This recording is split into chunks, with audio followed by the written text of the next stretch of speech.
Hey guys, it's Sheri and Richerson from ExperimentalHomesteader.com, and tonight we are talking about task number 14 of the 50 survival prepper tasks for beginners that I've been talking about. And number 14 is to set cash aside for a no power event. As we have all experienced over the past several years, there are often times when the power goes out and the only way you have to pay for anything is cash. There have been a lot of events where credit card machines and so forth have also gone down. And if you don't have any cash in that event, you can't buy food, buy gas, buy whatever it is you're going to buy. So, along that same lines, if the grid goes down, not only will ATMs not work, but you won't be able to walk into a grocery store and charge supplies onto your debit or credit card. Many places will be cash-only establishments from that point on, and most people rarely carry cash anymore. And like I said, we have experienced this since COVID. We've also experienced the exact opposite, where no place would take cash because they couldn't make change. So, make sure you have enough cash on hand to help you secure what you need in the immediate moment for a major disaster. Supplies will go fast, and you don't want to have to wait for any banking options to get what you need. However, if there's a no power event, the bank is probably not going to be open. So, unless you know somebody that will loan you some cash, you're pretty well going to be out of luck. If you've ever been through a disaster of any kind, we have a lot of snowstorms here that take the power lines down. And when the power company starts saying that, it could be a week before they get power restored, people panic. They rush out to the nearest store that's open. Lowe's is the big one here. And they buy up the generators, they buy up the non-electric heaters, like the propane heaters and so forth. And they try to heat their homes with those. Or they try to rush and get the generator hooked into their fuse box so that it will power their house, and hope that they've bought a generator big enough. Now, this is not a good idea to do this. For one thing, unless you know how to do wiring, if you're trying to hook a generator into a circuit breaker box or a fuse box, you really should have an electrician come and do that. I know the power company here actually requires that you do that. And if they find out you've hooked up a generator or even solar power, anything into that fuse box or circuit breaker box, depending on what you have, they can actually cut off your electricity and not return it to the home until the situation is remedied. It could be really dangerous to hook things up the wrong way anyway.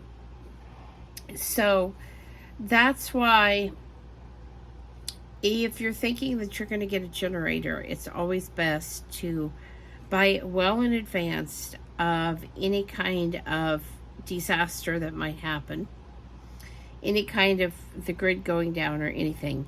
Buy it in advance and have a licensed electrician come out and hook it up for you and make sure everything is okay. And then the other part of that is, don't wait until you have no power to try to figure out how to use your generator and how it's going to work.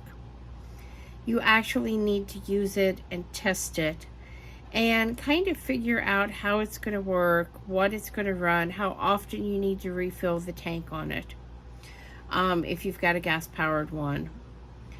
And kind of get to know that generator before you actually need to use it and rely on it to do what it's supposed to do. That way, if something is wrong with the generator, which could happen if there's some kind of glitch, if you run into some problems, you've got time to get those problems remedied when there's not a looming disaster where you might actually need to have that power.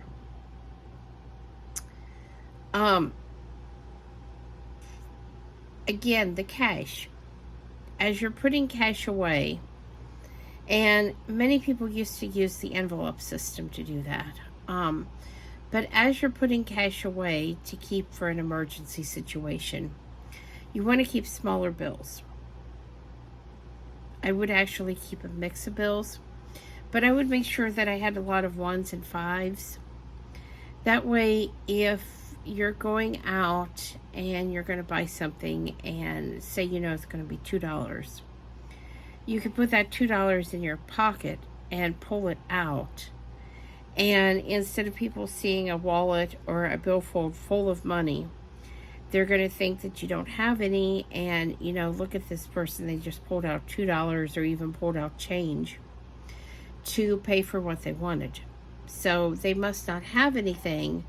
So, if they're thinking of doing something like robbing someone, they're going to pass on to the next person, hopefully, because they're going to just think, you're a waste of time. The other thing to think about is if you have cash and the grid is down for a long time, you can always use that cash to buy stuff off of other people if you don't have anything to barter. So you can also use that at gas stations to buy gas. Let's say that there's, I don't know, a tornado in your area, a hurricane or something, and you've got to leave, and you've got to leave now. And let's say that you've got cash. The credit card machine is down at the local gas station, so you can pay for your gas and be on your way.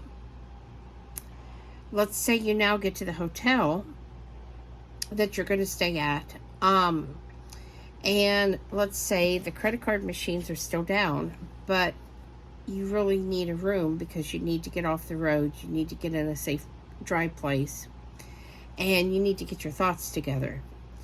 If you have cash, even though they might make you put down a deposit, if you have cash, at least you can get a place to stay. You can get yourself some supper for that night, and you can kind of get yourself situated and wait for the grid to come back up, the credit card machine to come back up, whatever the situation is. So this is why keeping cash on hand is always a good idea. When you are keeping cash on hand, you want to make sure it's in a small fireproof safe that you can quickly get out of your home if you have to grab and go. I say a fireproof safe because you certainly wouldn't want your money to burn up. You may also want to make sure that it's waterproof in case of flooding, because you wouldn't want it to come in and fill your heavy case up with water. The one that we have is concrete. So you wouldn't want that, somehow for the water to get into that concrete case, and then it's going to be really, really heavy to pick up and try to carry. And if you have any kind of lifting problems or physical issues that prevent you from being able to lift something heavy, this would not be a good situation. If you have a child that may be grabbing that as part of their go bag kit, they might not be able to pick it up if it's filled with water. It might be too heavy for them. So again, things to think about, because you really wouldn't want to carry a very large amount of cash with you on a day-to-day basis. I mean, certainly, a few hundred is one thing. Several thousand is a completely different situation. So kind of think all of this through and come up with a plan of what you're going to do.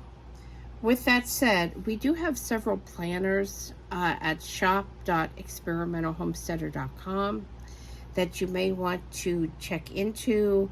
There's some self-sufficiency planners, there's some homesteading binders, there's some prepping planners, and all of these were created with the idea to help you create your plan, your emergency escape plan, your homesteading plan, whatever they're for, to create your plan to assist you in being able to quickly and easily reach the goals that you have set for yourself.